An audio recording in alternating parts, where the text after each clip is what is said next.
Hi, everyone. I'm John C. Morley, the host of the JMOR Tech Talk Show and Inspirations for Your Life.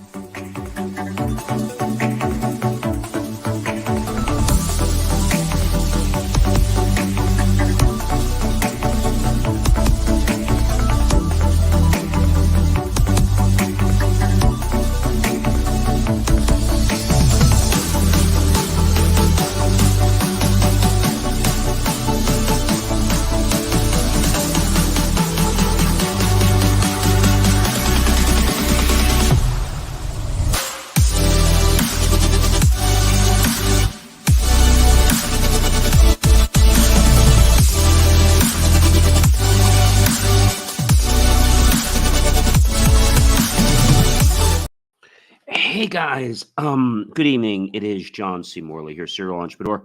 Welcome to the JMOR Tech Talk Show. It's great to be with you guys. I can't believe we're here for another amazing episode with lots of great information. I'll get you the topic in just a second. We're on our second Friday of February. Can you believe it? Yes. 2 more weeks to go and we're out of the month of February. And then I guess half out of the season of cold. Well, we'll have to see what that groundhog says, right? Well, anyway, I do want to thank you for being here. You could scan that QR code anytime you want after the show. Head on over to all my other great content, as well as BelieveMeAchieve.com has a place there where you can go to my TikTok. Please do follow that because we want to stream to TikTok as well, and we need over 1,000 followers, so help us out with that. And let me give you the master topic, all right? Our master topic for tonight is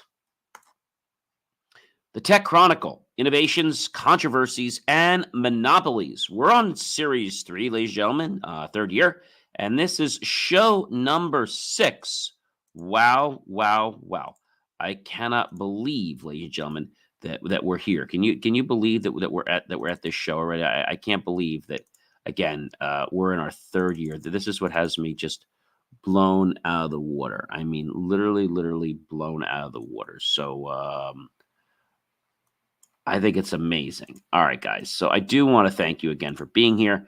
Let's get right into our very first topic, right? So our first topic of the evening is this. White House's $11 billion semiconductor R&D program. What's this about? Well, President Biden-Harris administration launches the next phase for it over $5 billion in chips in R&D. Yeah. That's going to be very, very, very, very interesting, right? When we think about what that's actually going to do, I think that's going to be pretty amazing, if you ask me. The question is it going to do anything good for our world, or is it going to cause more problems? I think that's really the question that I want to ask. I think everybody else wants to ask probably that same question is it going to do anything for us? And that's really the big question. Is it going to do something for us, or is it not going to do something for us? I mean, that's the whole thing. And I know you guys are thinking about this and saying, hey, John, I don't know what the heck this is about. Yes, it's the Biden $11 billion semiconductor project. And, is this coming out of nowhere? Well, no. So the White House is basically claiming to celebrate this $11 billion U.S. semiconductor R&D program. And so basically the White House today had mentioned that the government had planned to spend $11 billion on semiconductor-related research and development and is launching a $5 billion National Semiconductor Technology Center. Well, that's pretty good. Hopefully they're smart enough to actually fund it and put people in it that are from the United States and not from other countries, like we had the challenges with the chip factories, but we won't go there right now. So the centerpiece of the R&D program is the National Semiconductor Technology Center, which will conduct research and prototyping of advanced semiconductor technology. Wow, wow, wow. But is it going to do something for more jobs? Is it really going to help our world? That's the real thing. We'll have to see. But I think it's a step in the right direction, ladies and gentlemen. It's definitely a step in the right direction. And something else I want to talk about tonight is Geely launch of the 11 low orbit satellites. So what's this all about? Well, basically, it was a Chinese car maker, and they are deploying their own satellites to basically facilitate autonomous driving. Or so they say. Is it really for that? Now, the Chinese automotive group, it's called Geely, and they announced the launch of their first satellites. And again, the aim is to form a constellation, like the stars, of satellites to have smooth operation of autonomous cars that'll be launching in the future. Geely has launched 11 satellites to optimize the operation of its future autonomous vehicles. And the Chinese car maker's space subsidiary has launched 11 satellites into low orbit as part of its constellation project dedicated to Geely's future mobility solution. So we're going to have to see where it goes. But my question is, are they doing this to help the world, or are they really doing it to spy on people? I don't know. I don't know if I trust them. So I'm basically going to have to not pass judgment and just have to see what are their real plans? What are they actually going to do? Ladies and gentlemen, I'm not sure if you guys know Mr. Mark Zuckerberg. Yes, Mr. Mark Zuckerberg. So Mr. Mark Zuckerberg's controversial apology to families. So if you guys are still trying to wonder, so what did Facebook do to kill all those kids? Well, it's a tragedy, or I should say, what was Facebook's responsibility, if we want to think of it like that, because they are responsible for killing and harming kids? Well, Facebook has been grilled many times over things, and this is over the mental health impact on kids, according to the British Broadcasting Channel back on September 30th. Now, Zuckerberg, was recently grilled again by lawmakers, and of course, many of his friends or cohorts were there, like TikTok, Snap, Discord, and even X testified at the hearing on child safety. By the way, they were not just coming because of their own free will. They were actually summoned. And if they didn't show up to court, well, let's just say they might have come after them with a warrant. So during the Senate, the Judiciary Committee heard the weighings in on child safety. But the thing I have to say to you guys is this. Here is Mark Zuckerberg's quote. They actually said, are you going to apologize to people? Have you apologized to people? Have you done anything for the people? Have you reimbursed the people? Like, I don't believe we have. Have you apologized? No. Well, why don't you do it right now? Well, they're here. Why don't you do it right now? And this is what he said, word for word. I quote, "No one," he looked at the audience and all the parents, "should go through the things that your families have suffered. And this is why we invest so much, and we're going to continue doing industry-wide efforts to make sure no one has to go through the things your families have had to suffer." That is complete BS. That is complete utter nonsense. I never really was fond of this character. Maybe it was how he started the company. I don't know. But anyway, just his whole demeanor never really appealed to me. And I remember, the way he said this, watching the hearing in court. What he should have done is said something like this. First, he should have, had the guts to actually apologize on his own accord without somebody kicking him in the butt and forcing him or shaming him to do it. So he should have said something like, parents, ladies and gentlemen, parents, I know that you guys have gone through a lot of suffering, a lot of challenges, and I am deeply sorry. I can't even begin to comprehend what that's like, but I know it's not good. And I know we at Facebook screwed up. And I don't know what I can say to apologize to you other than I'm sorry and that we're going to work on more technology to fix this. No, he skated that whole piece and we're right to the thing to saying, well, we're just going to work on new technology. Like, he didn't give a blip about people. He did not give a blip about people.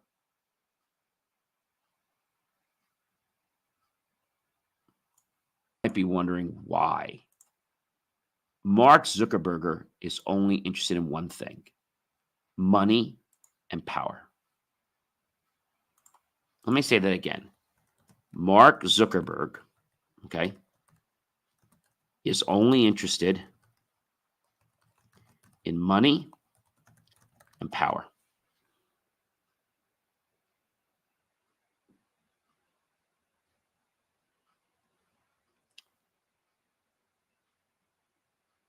Like other billionaires, Zuckerberg has the money, the power, and the influence to take a stand against many things that have been happening, but he doesn't. Is it because he doesn't have the money? No. Is it because he doesn't care? No, that's not it. Think about that for a moment.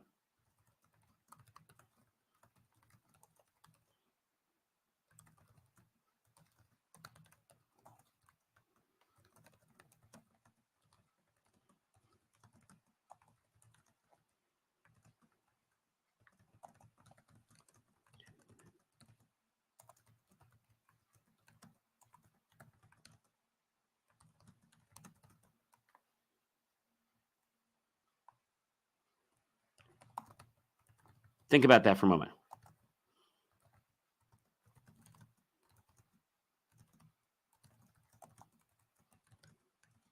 What does that mean to you? I think it means it's a big problem.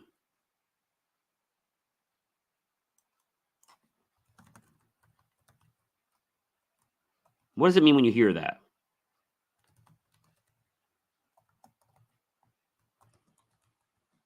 Think about all that means.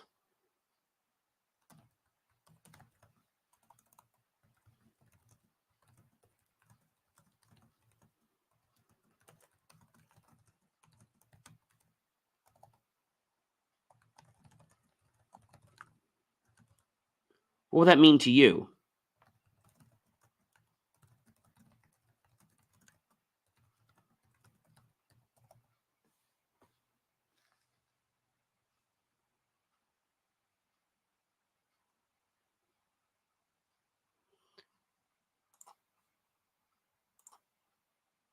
I think people don't realize their power. We could talk about Elon Musk. We can talk about Zuckerberg.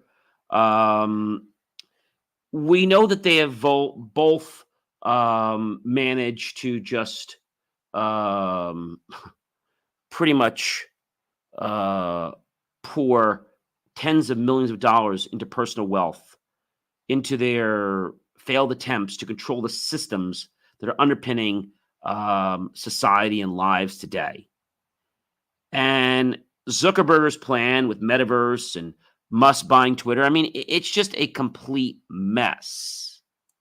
It is a complete mess. And I mean that from the bottom of my heart. Could he change? Yeah, he could change, but I don't think he's going to. I don't think he's going to. And the reason is he's just so wired this way. People would say, hey, do you care about anything else but yourself? But that's really what Mark thinks about himself. And the way he carried himself at the trial, I should say at that court hearing, it was a mockery. The way he just got right on a sales foot again, it was a complete mockery.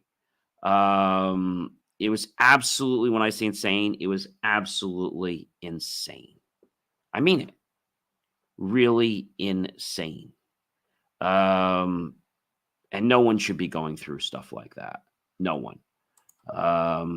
But what he did and the controversies, that are going to be happening down the future, a lot of people don't like him. And you might be saying, what did he really do wrong? Plenty. When he was warned by the BBC, he took no action. In fact, a quote was made at that hearing, quote, internally, your product is a disaster for teenagers. That's what Hawley said. And applause from the audience was eminent. Zuckerberg did not agree to set up any compensation fund. He just turned to address the families in the crowded audience, which the committee chair, Dick Durbin, a Democrat described as the largest he'd ever seen at a Senate hearing. Some of the families held up photos of the children and of their childs that had gotten harmed after using social media. Meta did not respond right away. As we said in the hearing, TikTok was there, Snap was there, Discord was there, X was there. The bill about strengthening transparency and obligations to protect children suffering from abuse and mistreatment was introduced. And the quote, the intentional knowing or reckless hosting or storing of child pornography or making child pornography available to any person is not allowed. Durbin has amended the bill to omit the word reckless to prevent platforms from interpreting the law as banning end-to-end encryption, per the new news. And Durbin also noticed that X became the first social media company to publicly endorse the Stop CSAM Act when X CEO Linda Iacino agreed to support the bill during today's hearing. So I think this is great that this happened, but what I'm not impressed about is how he acts in public. I don't care whether you have a penny or you're broke or you have $1 billion or billions of dollars. Your integrity, Mark, is just so far off the path. And it's obvious the only drum you really care about is yours. You don't care a blank about anybody in this world. All you care about is yourself. Now, is that a bad thing? Of course, we should take care of ourselves first, but you don't care about people on your platform. All you care about is you're making money. And even the way your platform runs and the way support works, it's a joke. You can't even get Facebook on the phone. The only time you can get them on the phone is you chat with them and then they try to straighten out a billing issue. But they can't do anything more than billing. It's really a joke. The platform has lost so much credibility. Advertising is not the way it used to be on the platform, unfortunately. And I don't think he really cares. He just cares about his new next thing. That's all Mark cares about. So, ladies and gentlemen, I would urge you to send your messages to your congressmen and women, to the legislative people, branches, and your local government, and get people to, support the bill. That we need to do something. We need to hold Mark and other companies accountable for the stuff they're doing, because I got to tell you something. These people cannot come back. They're not here. How many people did the recent Facebook, the recent Facebook Teen Act cause to die? How many do you think? A lot. A lot. Parents of teenagers who died by suicide after sextortion scam, conversations with children's, and so many other things. The thing is, now we know about it, but it's too late. Why is it that we have to have something bad happen before we start to alert or become on guard? Somebody from Facebook stepped up. They gave the truth, and then they tried to shut that person down. Then that person quit. I don't know. I consider this like a big bully. It's the way I consider this. Is social media contributing to the rise of teen suicide? It's a great question. Experts have been saying for a long time the smartphones are making it harder to escape bullying and bad news because it's just all around you. How about the person that was very happy, a 15-year-old person who dreamed of becoming a firefighter, a lawyer, or a veterinarian? She was so passionate about drawing and spending time outside with her dogs in her small town of Bedford, Pennsylvania, about 100 miles east of Pittsburgh. Sadie had overcome challenges before. Her biological mom was addicted to drugs, abandoned her when she was little, but in her final year of life, the high school freshman's biggest obstacle was bullying from her peers. Quote, the kids started making fun of her for her red hair and braces. Quote, this was all according to Sarah Smith, the aunt whom Sadie lived with. Quote, the kids told her only devils had red hair. Quote, close. The taunting started in school, hallways, and it became so hard to get away from. Smith said that Sadie was tormented on Facebook, Instagram, messaging platforms, and Kik, where classmates would tell her to kill herself. She even had her, basically had her relative, her aunt, go to the police, and she said, I went to the police. I went to the school. I even contacted Instagram headquarters, and they didn't do anything about it, close quote. So finally, I smashed her phone. I broke it in half, and she was bawling every day, and I couldn't take it anymore. But the bullying had already taken its toll. And on June 19th, barely a week after Smith took her phone, Sadie hung herself. Now, this is just one sad story. And, there are many more. The suicide-related hospital admissions rate in 2008 was 0.67%. In 2015, it was 1.7%. That's terrible. Terrible.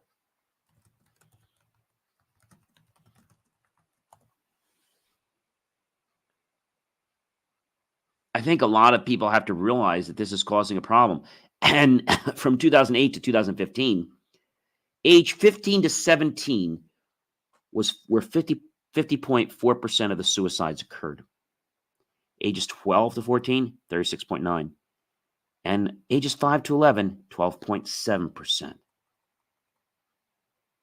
So it might be unclear about how or when social media plays in suicides, but the study definitely had pointed out, and many others, that social media is increasing the level of anxiety in young adults. And this is causing them to become out of control, to becoming out of a situation, or to unravel in a way that says, hey, I can't handle it. We've all had times where we say, hey, this isn't working for me, or I can't take it. We've all had those moments, right? So we just have to unplug. But we're not really going to do anything. We've all said, gee, I can't take it anymore. So we just rest, we take a breath, or we meditate. But we know that it's just the moment, and we know we need to get away. We know that. But people that say that and then describe actions they're going to take, those are the ones that's serious. People say, hey, I don't want to live. I don't want to be here anymore. That's going to happen. Okay. But when they get descriptive about how they're going to do it, now you got a concern on your hands. Just saying it is one thing, but actually premeditating about how you're going to do it, now we got a serious mental issue that needs to be addressed quickly, or that person's life could be gone forever. So Mark and all these other multi-billionaires, I got to tell you, you might be making money, and then even the virtual reality glass and all these things you're doing, and although they might advance society, I think you have to really look at the fact is, are they alienating society, and are they potentially going to cause anybody, regardless of age, any type of desire to leave the world? I'll give you a perfect example. Many years ago, I'm going to say it was probably over 20 years ago, I had the flu. I rarely get it. My dad had the flu. And again, living home. My dad had gone to the doctor and came back, and they asked if I was living there, and I was. So they prescribed this for me as well. I think it was Tamiflu. And Tamiflu. Tamiflu, ladies and gentlemen, I got to tell you, I don't take any medicine. I had Tamiflu for about maybe 2 or 3 days, just to kind of protect me so I wouldn't get the flu from him. He had it as well. After my 3rd or 4th day, I just felt like I didn't want to live. Now, I knew this wasn't me, okay? So I'm like, I don't want to take that medicine anymore. That's not how I want to feel. But you see, social media and other things out there, and even people on the playground or at school, will change our belief system of who we think we are. And if that becomes loud enough, if that becomes clear enough, we start to believe it. And if that happens, and it takes over our values, we could possibly potentially take our life. So that's a very serious thing. So I think we got to follow this, and I think there should be consequences to Mark's company, and he should pay. He should compensate these families. He should set up a trust fund. He should make sure that the right things are done. When they asked the question in there that it was their fault, he goes, well, it should be like the app verifying things. That's nonsense. Mark, take some responsibility. Stop being a politician. Take some responsibility. Apologize. You are wrong. I don't care how much money you have. You're wrong. And every time you open your mouth, just makes me know how much a jerk you are. I'm just being honest. And that courtroom, ladies and gentlemen, sent, I'm going to tell you, chills through people's spines. And it's something that can be avoided if we listen to the call and we take action. And if action's not taken, then we got to keep pressing until the action is taken. All right, I could be on that soapbox for a long time. So the revolutionary road where electric vehicles don't need to plug in. What's this about? Yes, a new road way, I think it was in Detroit, that charges your car while you drive. That's pretty amazing, right? So it is Electron Wireless. They're building a mile-long stretch in Detroit that will charge cars as they drive on it. And they did this a while back. The company said that the road will be fully functional in 2023. Now, they started doing it about a year ago. So Electron's Wireless is building this mile-long stretch in Detroit that will charge the electric cars as they drive on it. The company said the roadway will be fully functional by 2023 for EVs that install a special receiver. But we're just starting to see this now, okay? We're starting to see full functionality come into play. So it is there, but we're starting to see more. So I wanted to bring up the fact that this is starting to become more a reality. The road even has the ability now to detect whether certain vehicles are authorized to travel on that road. And if they're not, it will not basically charge them. Pretty cool, right? All right. So we'll have to see what that is. And by the way, if you're wondering, $2 million to construct that. $2 million. Now, I didn't finish, ladies and gentlemen. $2 million a what? What do you think I'm going to say? You know what I'm going to say. Yes, you do. It's going to take $2 million, okay, to construct this. And this roadway that they're working on, $2 million per mile, ladies and gentlemen. That's crazy. Well, IBM's had enough. That's right. IBM issued an ultimatum. Really simple. Return to the office or quit. There's been a lot of studies going on, and people are still trying to take advantage of COVID work from home benefits.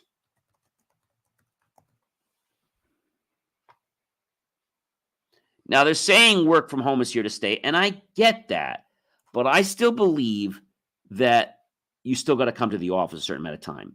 And you have to understand, just like you have a work-life balance, you got to understand that when you're home, you really got to be working and not doing your personal stuff unless you're on break. A lot of people I talk to, they find that working from home is making them less productive. But companies are still paying the money, ladies and gentlemen, and they're going nowhere. So IBM said, enough's enough. They told their managers, return to the office or quit. They probably think that was a bold move. But yeah, so if IBM passed it, right, basically return to the office or quit. That's just like that's amazing, right? And a number of IBM offices have, really had challenges since the pandemic, putting remote workers in a position where they may be forced to move large distances in order to keep their employment.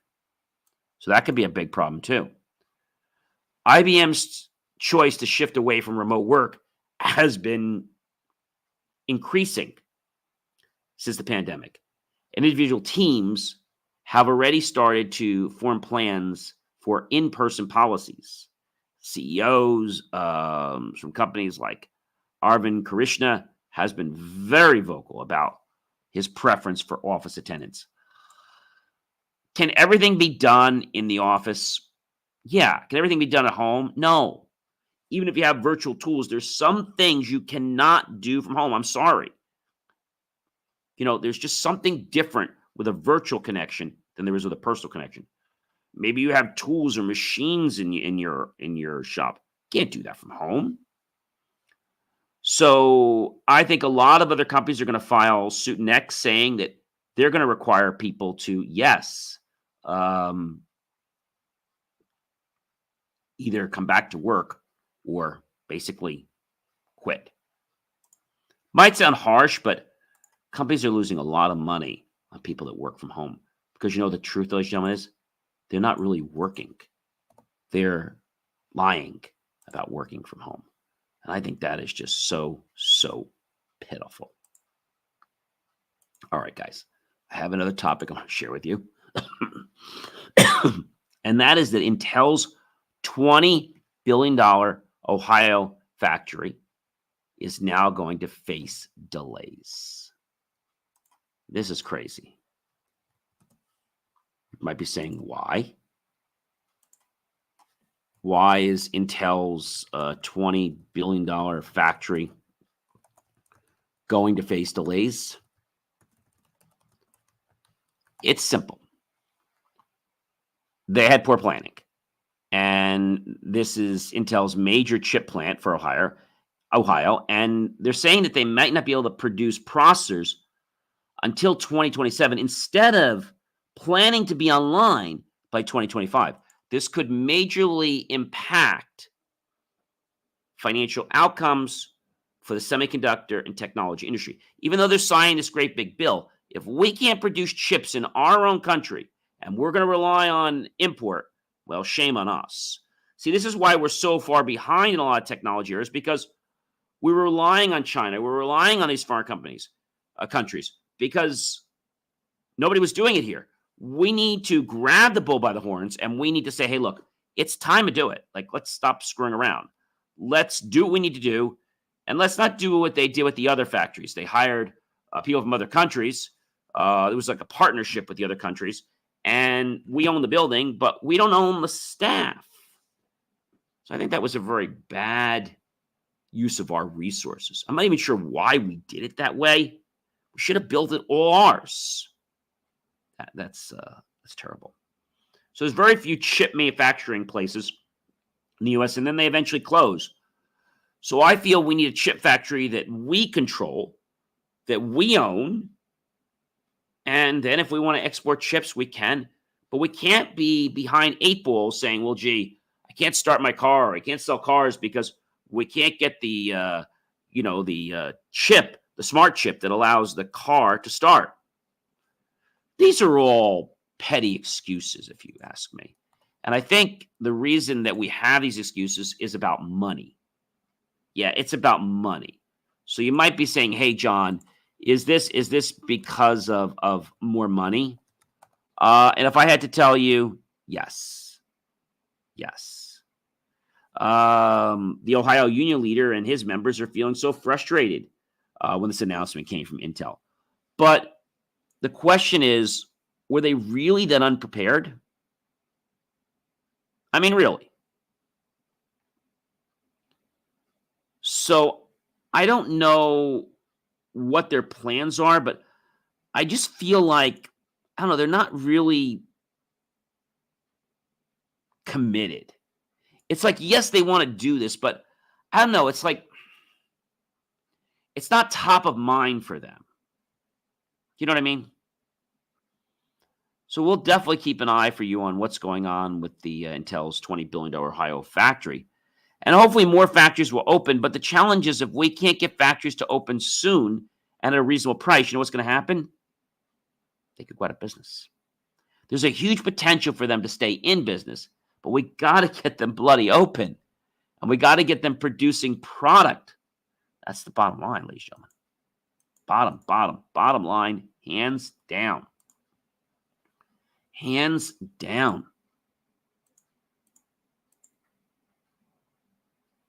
I mean, hands down. So we'll have to see what's going to go on. How many of you guys know Spotify? Well, Spotify has recently had some challenges. Spotify account sharing is now causing chaos. Well, how could Spotify cause chaos? If I can't log into my account, what's the big deal? Well, it goes a little deeper than that because they figured if they just did that, that might, that might get some people to really not take action because it's just an annoyance. But here's something that's really not only annoying, but unprofessional. Let's say you're using Spotify and you're a yoga instructor, like what happened to one mother. She was teaching a yoga class like she always does. And she had her, let's say, very quiet music for relaxation and yoga on. And midway through, it's interrupted by a whole bunch of heavy metal rock music. She quickly goes to turn it off and she says, I apologize. I'm not sure what's happening with my Spotify account. I apologize. She immediately knew what the problem was. Her son, who was at college, decided to listen to heavy metal on the same account as her. Now, since there was no more account sharing, you had to upgrade your account. They figured they would annoy the other party, and hopefully that would get them to either upgrade or get another account. So every time somebody is on Spotify and another person joins Spotify to listen to something else, it not only lets them listen to it, but it also changes your Spotify. So now you're listening to the same thing they're listening to because you're in the same account. So that's what I mean about the chaos with Spotify. I wonder if Netflix is going to do that same nonsense. That would be a real problem. You're watching a movie. It could be a romantic movie, an adult movie, or it could be a comedy, but maybe it's an adult comedy. Suddenly you're watching it and your kids are watching something like Disney, and then you put this on and bam, they're now seeing that content, which is not really supposed to be for their eyes at that age and their ears. So that could be a big problem. Very big problem. So I think these companies need to be transparent about what they're doing and let people know the consequences before they become a problem, rather than to embarrass people or to cause unpleasant situations. Just saying, hey, effective such and such, any music, if you connect, there's someone already connected. If you click here, music, it is going to connect. It should just block the other user. What the blank? What are they doing? I don't really agree with that whole concept. And another concept for tonight, ladies and gentlemen, is true media's fight against political disinformation with deep fake detection. This is kind of cool. So what is true media's deep fake detector? Well, that's a great question. So True Media is they're a new AI nonprofit led by Oren Etazani. And he's making what he calls a political deep fake detector. So not just a regular deep fake, he's going specifically after political deep fake. And this new nonprofit, nonpartisan technology called True Media is developing this AI tool to detect these deep fake videos, photos, and audios, aiming to combat political disinformation in the lead up to the 2024 elections. And it was founded and led by Oren Etazani, University of Washington professor and former CEO of the Allen Institute for AI. And the Seattle-based group is backed by Uber co-founder Garrett Camp through his camp.org nonprofit foundation. So the plan, in essence, is to use AI to fight AI. Sounds interesting. So disinformation, as I quote, transmitted virally over social networks has emerged as the Achilles heel of democracy in the 21st century, close quote. And the group said its announcement recently predicting a tsunami of disinformation in the 2024 election due to a sharp decline in the cost of using AI to create deceptive media. Now, do people mean to create deceptive media? I don't think they do, but I think people are just lazy. I think that's the biggest challenge that I have with a lot of people. They're, oh, I just push this into chatbot or whatever, and it'll create something for me. I think people need to understand, again, technology is not good, technology is not bad, it just is. And what makes it so is what we use it for. That's where we need to put our brain in place.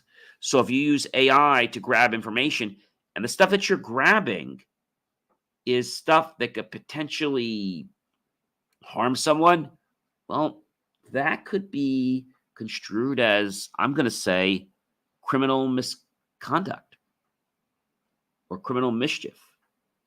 Well, John, how does that happen? I mean, there was the chatbot. You remember the chatbot that got shut down? I think we talked about it a few weeks ago.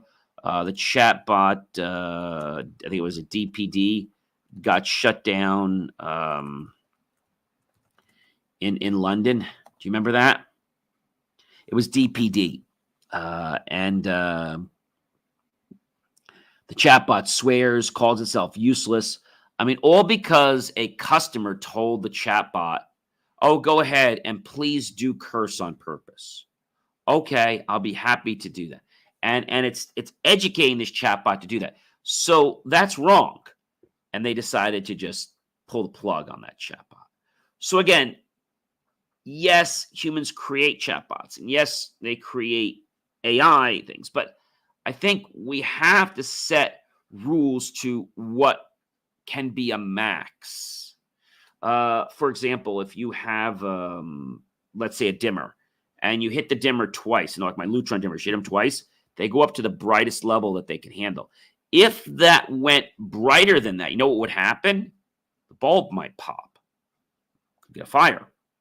So there needs to be limiters involved so that technology can be regulated in a way that does not harm people.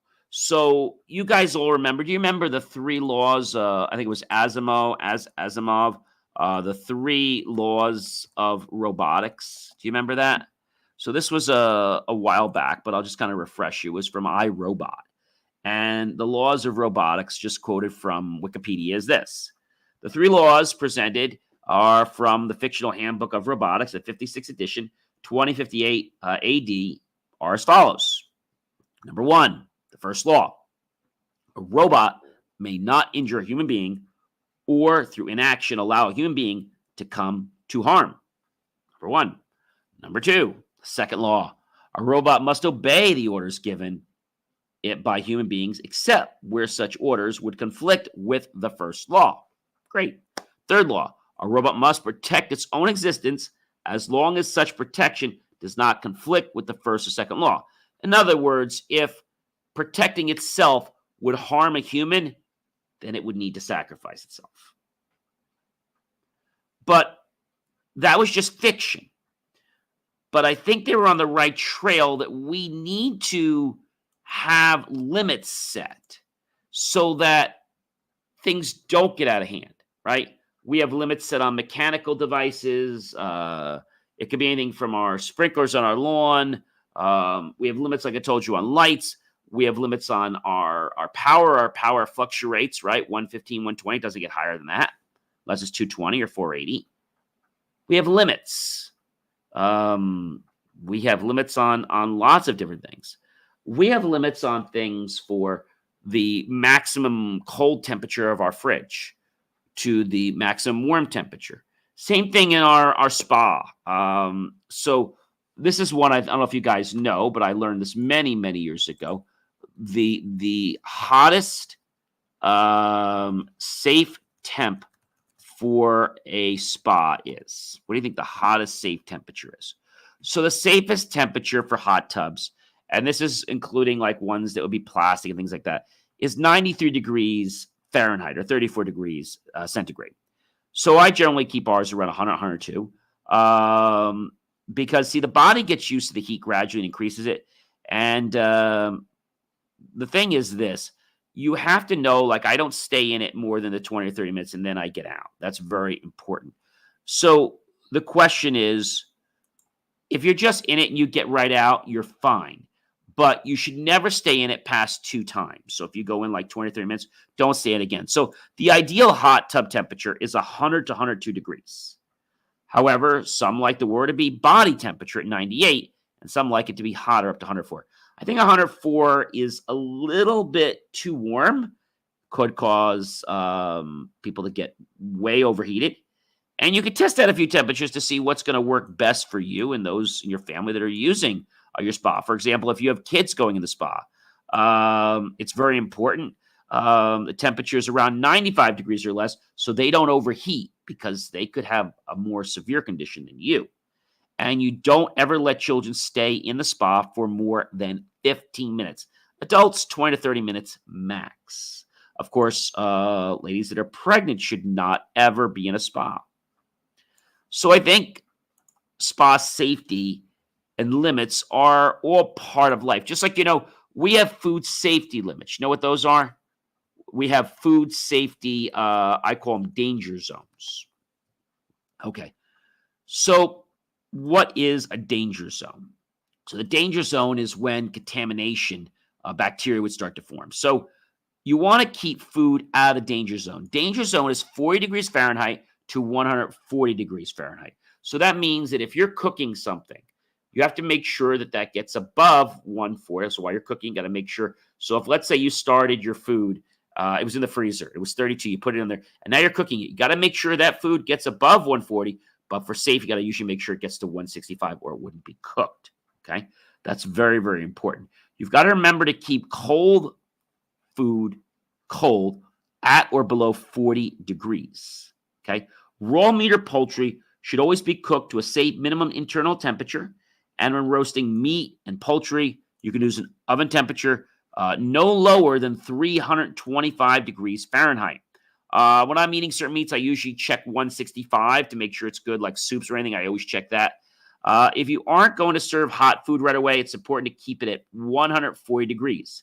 Remember what I said, the danger zone